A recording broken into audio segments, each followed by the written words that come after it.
Hi, my name's Kit Davey, and I'm a book artist living and working in Redwood City, California. Today I'm going to show you how to make an accordion book with pockets. I have an example right here. It's a series of 6 different pockets, and it's an accordion form with a removable spine, and it requires no gluing. The pockets are the same size as a playing card or an artist trading card, and you can use a playing card as the substrate for the cards that go in the pockets, or you can even use tags. This is a shipping tag, and you can cut it to fit in the pocket. Here's another example of the accordion book with pockets. This is made from a topographical map, and you can see that it's got spots for 6 trading cards or cards, and the substrates for this book are poker cards. You can also shorten the book so that it has spots for 4 cards instead of 6. What you need to make this book are a pair of scissors, a ruler, an eraser, a bone folder, and a pair of scissors. Then the paper ingredients that you need are, first off, a piece of paper that you'll be using as the removable spine, and that should measure 3.5 by 5 3/8. It could be as lightweight as computer paper or as heavy as cardstock. And then for the accordion, you're going to need 1 long piece of paper, which is 8¼ inches tall by 22 inches long. And most people do not have a piece of paper that's that long. And this is made from a poster by Cavallini Paper Company. So what I did was I glued 2 pieces together to get a long piece of paper that is 22 inches long. Once you have all your materials gathered together and the paper that you'd like to use for your accordion book, we're going to make some tick marks on this long piece of paper so we know where to score it. So I'm going to start at the bottom, and I'm going to mark off or put a tick mark at 2 inches in several spots along the piece of paper.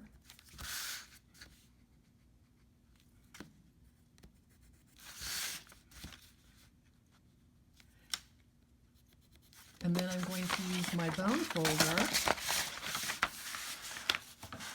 I line up the ruler along those tick marks, and I'm going to use my bone folder to score along this line.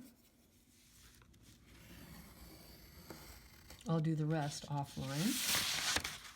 So I scored at 2 inches all the way along my long piece of paper, and then I need to score again at 3 3/4 inches from the 2-inch line.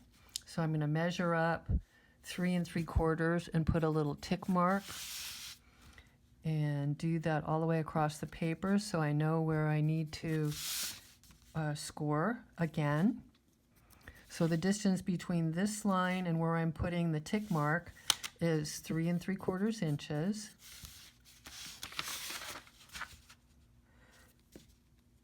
And then once again, I will be using my ruler and my bone folder to score along those little tick marks. And I'll do the rest offline. So I have scored along the length of the paper at 2 inches and also at 3 3/4 inches from here to here. And what's left at the top should probably be around 2.5 inches. If it's not exactly 2.5 inches, don't worry about it. It's okay, more or less. So then what I'm going to be doing is folding. I'm going to fold the larger flap down and use my bone folder to crease. And then I'm going to get the smaller flap and fold that up. Bone fold. And now you can see that my cards will fit in this flap right here. So the next part involves some measuring again. Each one of these folds from here to here in the book is 2 3/4 inches. I'll be making a crease at every 2 3/4 inches. So I get out my ruler and I'm going to make a little tick mark at 2 3/4 inches. And I'll do that down the whole length of the paper because I'm going to be scoring vertically to create the folds of our accordion book, 2 3/4 inches and 2 3/4. And if you end up with a little extra or a little bit short on the other end, don't worry about it because the spine will help compensate or correct for any shortness or extra length. You can always trim off the extra length. So there's my last tick mark, and the last pocket is exactly 2 3/4, and then I'll go back here with my ruler and my bone folder, finding my tick mark. And by the way, I love this Tim Holtz ruler because I can see through and it helps me line up, get a good right angle. And it can also help if you need to cut with an X-Acto knife. So I'm going to go ahead and score the remainder of these places where we'll be folding offline. So I finished scoring vertically, but before I do that, I'm going to create this little triangular shaped pocket. So to do that, what I need to do on either end is open up my folded piece of paper, and then I will take this corner, the lower right hand corner, and bring it up to that first fold line. And I will do the same with the top.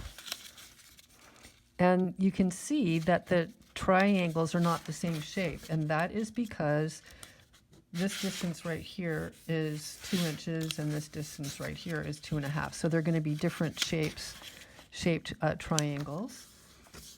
Okay, and then I'm going to do that on the other end.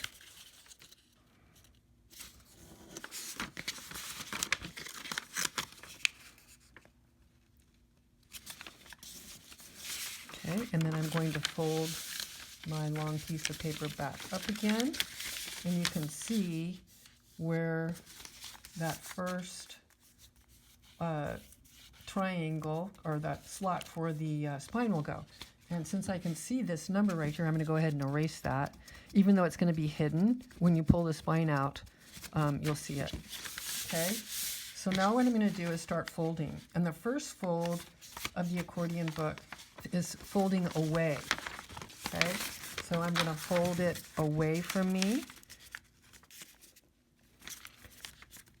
Okay, and then I'm going to turn it over and fold. We're creating a series of zigzag folds or accordion folds. And because I scored it, it's folding nicely for me.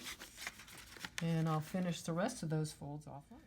Okay, so I finished folding accordion style my pocketed book, and the first page, the widest part of the triangle is on the left, and then the last page, the widest part of the triangle is on the right. So what we're going to do next is make the cover of the book, and that's using a 3.5 by 5 3/8 inch piece of paper.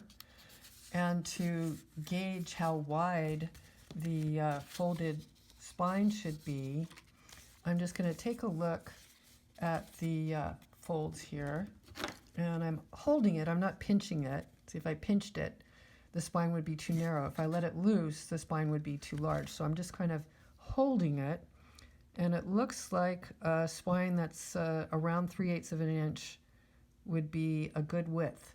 Yours may be different because you're using either thinner or thicker paper, but this technique should work regardless of the width of the folded paper. So I'm just going to mark off 3/8 of an inch here. And I'm also going to mark it off on this end, approximately 3/8 of an inch.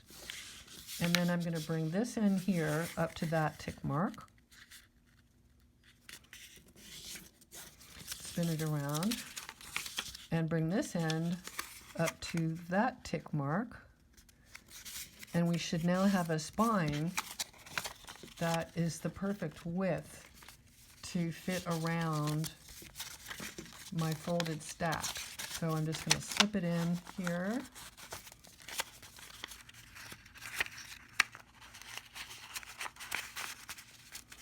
And voila, it fits in there just right.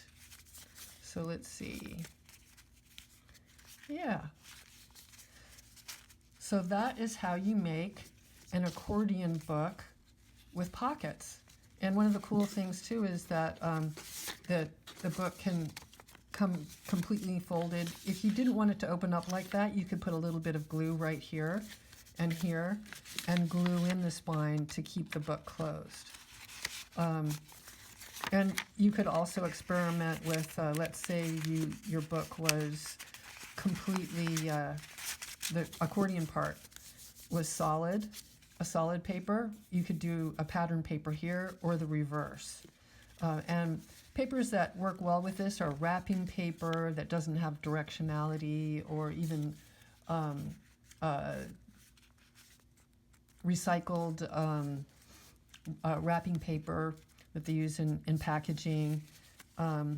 So you can experiment with different sorts of papers. It's a little rough or difficult to get the direction of the paper in a way that reads well, but these butterflies have a nice abstract look. And when I make my cards, maybe the theme of the book is butterflies, but the butterflies will be smaller. Or it could be each one of the cards has a section of a poem about flying or butterflies or insects. So thank you for joining me today, and have fun making your accordion book with pockets.